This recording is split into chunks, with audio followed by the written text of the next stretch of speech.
How to make Spotify account. Hey everybody, welcome to our channel. In today's video, we are going to be learning how we can make a Spotify account. So without any further ado and delay, let's get started with today's video. In order to make a Spotify account, open your browser and go to spotify.com. From the top right hand side, you can see the sign up button. Click on the sign up button that you see. And once you've done that, click on the sign up button again. Choose the email address under which you'd like to create a Spotify account, making sure that you already have access to this email as well. So let me quickly go ahead and then type in the email. And once done, you can go ahead and then type in the next option like this and simply choose to create a password. Once you've created a password, just click on the next button.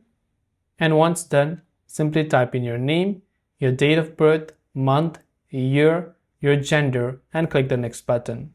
And after you've done all that and you verify your email, your Spotify account will be successfully created.